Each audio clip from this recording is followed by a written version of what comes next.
CTV family.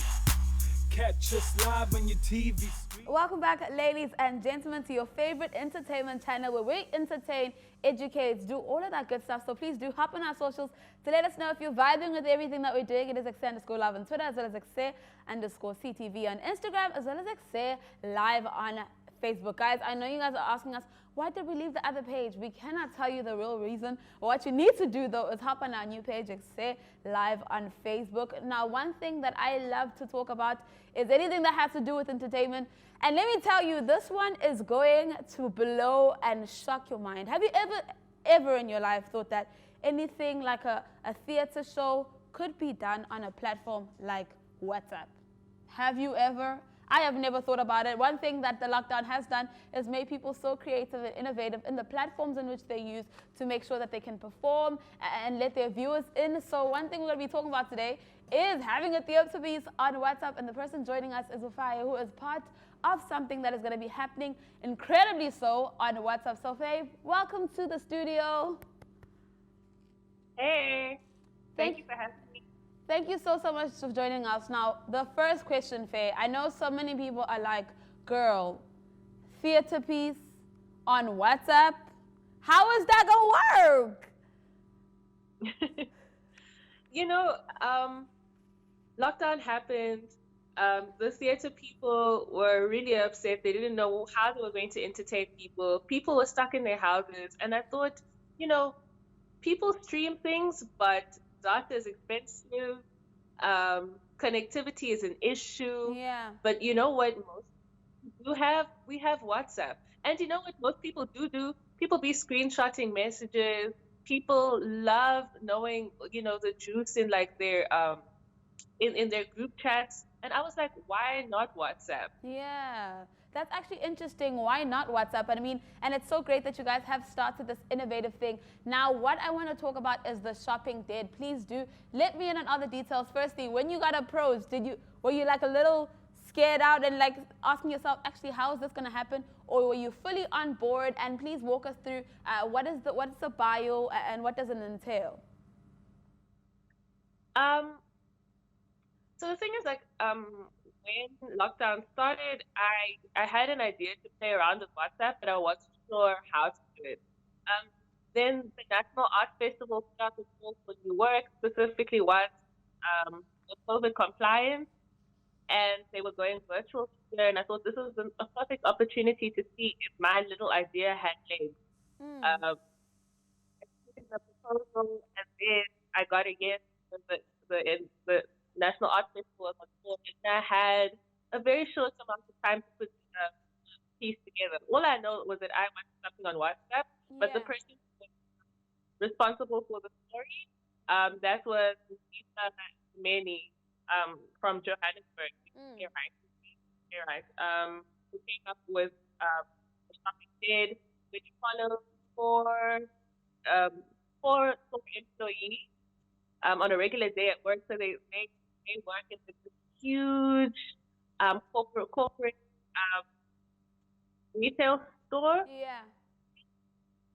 Yeah, like a normal day at work becomes hella exciting when a customer walks in and has seizure, and then what happens is four employees have to try to make it out of work alive. Whoa. Actually, that sounds so interesting. I'm drawn in just by the synopsis alone, and I'm sure it's going to be incredible. Now, please do walk me through the process of preparing for something like this. What do you need? Because, I mean, this shifts completely. Because if you were in a theater, it would just be you and the audience. Maybe you have a camera. That's if you want to have a camera just to record it. But now you have to have a camera. Are we going to be seeing different angles? Or is it still going to be positioned like it's a theater where it's one stable camera and we're walking into that? No cameras. It's like being in a WhatsApp group. We put the WhatsApp group, right? Yeah. And then so no one can talk except for the actors. So you're basically reading messages coming back and forth on your screen. Right. But what makes it interesting and what makes it interesting is that, you know, WhatsApp has a language of its own. Text has a language of its own. Yeah. You know, some people like all caps. Some people just speak in voice notes. So we try to look at like what WhatsApp had on offer for us. Yeah. So there's a lot of memes.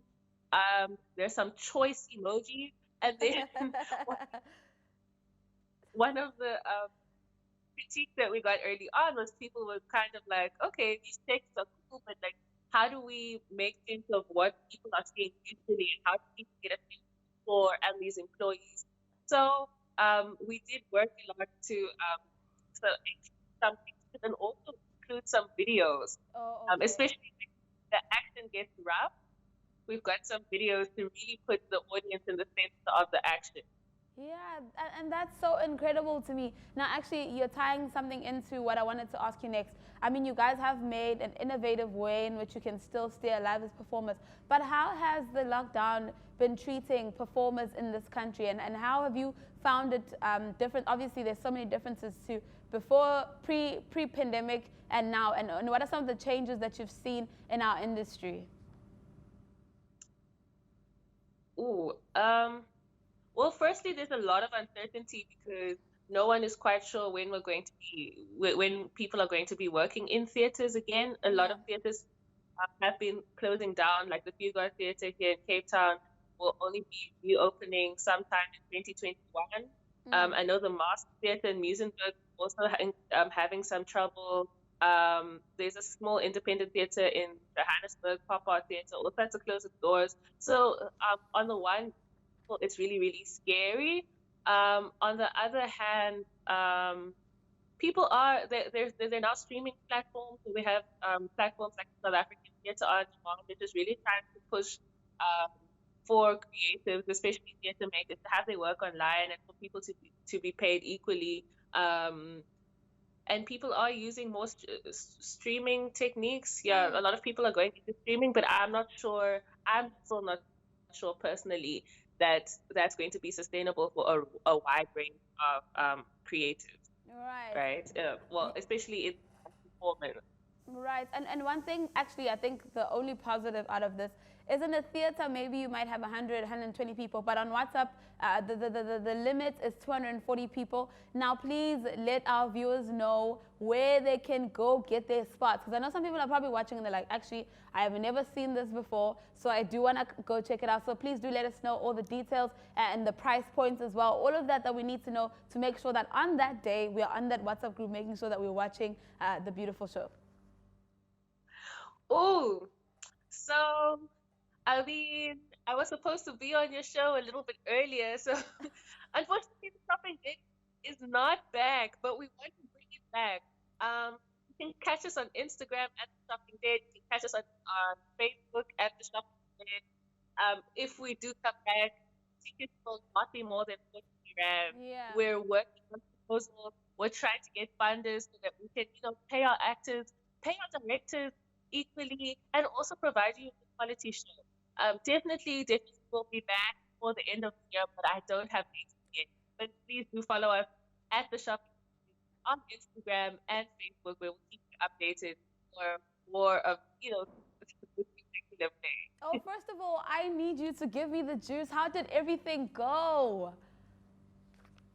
Oh, it went really well. We had 3 performances. All of them were sold out. It was free, but all of them were sold out. So we had more than 700 people attend the show. We had people who were watching from obviously South Africa, but we also had Nigeria, Kenya, Uganda, Italy, Germany, the UK. Americans showed us some love as well. Even and some Indians, yeah, some people in India, which is really amazing to see. We've also been covered in some local media, but also in some like Pan-African media. So Yeah. we were covered in Uganda, their newspaper, which was really cool, in New Vision. We were also covered by the African Theatre magazine, and that's also really, really positive to know that this play is making an impact on the continent and people are finding it accessible and are relating to the content. That has been really, really amazing. And Yeah. that's actually one thing that I love, although there's so many things that are going wrong in the world. The fact that so many people from other places can now get to experience what we do as performers online, that is the most beautiful thing. Now, before I let you go, can you please let me know, maybe people have more questions for you, let me know your personal accounts and all of that other Instagram accounts as well connected to who you are. Woo! This is when you're like, why is my surname the way it is?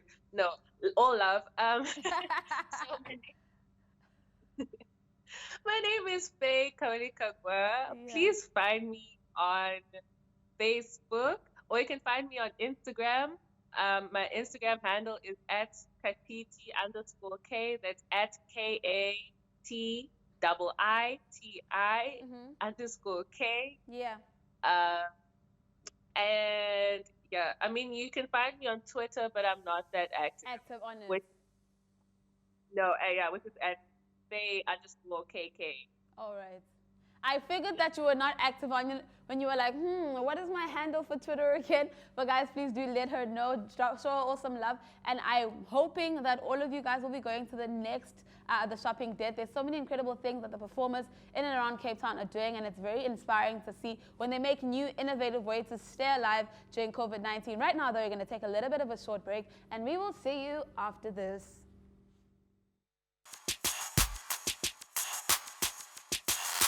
CTV family, catch us live on your TV screens.